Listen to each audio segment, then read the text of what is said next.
Gentlemen, ladies, good people, the city of Williamsburg. Though I have garnered some small fame in the late war with France, I am full aware that most of you will not have made my acquaintance. So perhaps some small introduction may be in order. My name is George Washington. I've had the honor of serving our country, Virginia, in many numerous ways these last several years. As county surveyor to Culpeper, adjutant general to our southern district and then Fairfax, colonel of the Virginia regiments in the late war against France, vestryman and warden to Truro Parish, and most recently I've had the great honor of being a member of the House of Burgesses, first representing Frederick, and since 65, representing Fairfax counties. From the martial life, I am presently in retirement, and I hope to find more happiness in retirement than ever I found in the wide and bustling world. But I come before you this morning, this May morning in 1774, that I might discuss circumstances with you, the people, and stimulate you, I hope, into entering into a cordial agreement to purchase no goods from Great Britain.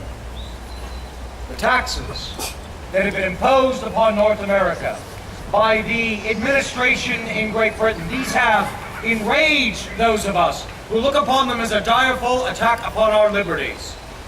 What the end result of these measures might be, I will not take it upon myself to determine. This I will affirm, that any monies raised by these unconstitutional measures will fall far short the expectations of Great Britain. Do not all of our resources already flow into that place? Therefore, anything that might serve to reduce our imports from Great Britain can only prove harmful to her own merchants. The eyes of our people already beginning to open. They will soon perceive that most of the luxuries for which we lavish our monies to Great Britain for, that these may well be dispensed with. While the necessities of life, those are to be had mostly within our own shores. Therefore, if the administration deems it necessary to weigh down her own exports with taxes, duties, fees, or fines, will that not only serve to facilitate these measures? Where is the utility of these actions? What is it that we are contending against? Is it against paying a 3 penny for 1 pound tax on tea because we find that burdensome? Is it? It's not.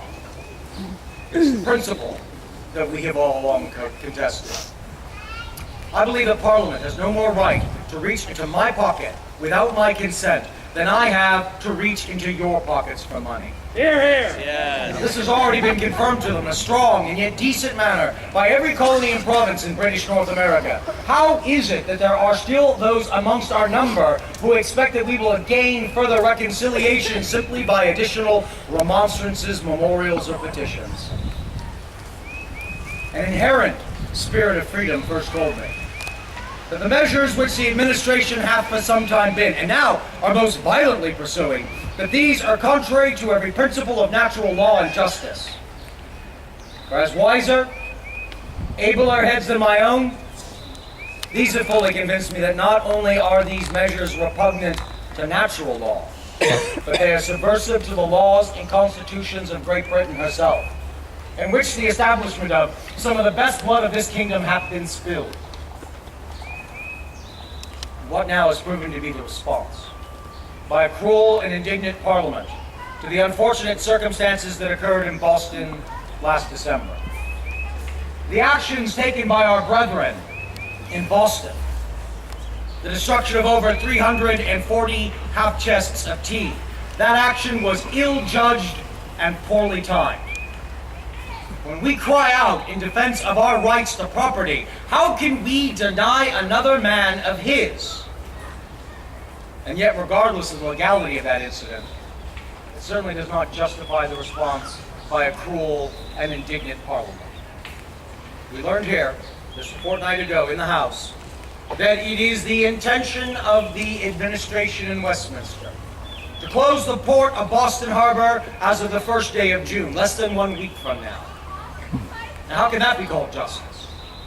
to punish an entire city, to starve women and children for the crimes of maybe 24 men. A time when our lordly masters in Great Britain, when they will be satisfied with nothing less than the complete destruction of our American liberties, it seems highly necessary that something must be done to avert that struggle, to maintain those rights and liberties which we ourselves gained from our own forebears. But what action we should take? Now see, that is the question presently before us. Like all of you, I think it folly for us to attempt more than we might discharge. For that will bring not only failure but disgrace upon our cause. I know that agreements of non-importation will cause dangers to arise from every corner and quarter. That cannot be doubted. And that there will be those amongst us who are more concerned with the preservation of their pocketbooks than their rights and liberties. I fear that also cannot be doubted. There will always be those willing to sell their birthrights for a mess of pottage. Now, clearly I am of the opinion that no man should ever hesitate to raise up arms in defense of so valuable a blessing that all the good and evil of life upon it depend, that arms must be the last resort, the dernier resource. And that time is certainly not upon us. We must stop the importation of all British goods. Now, as to the withholding of our honest debts, that's another matter which I must admit some doubt, arising again mostly on the point of justice. For whilst we cry out against injustice in others, we must be just ourselves.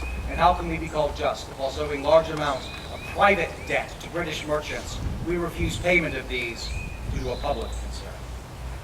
We may need consider stopping our exports, but not on this occasion.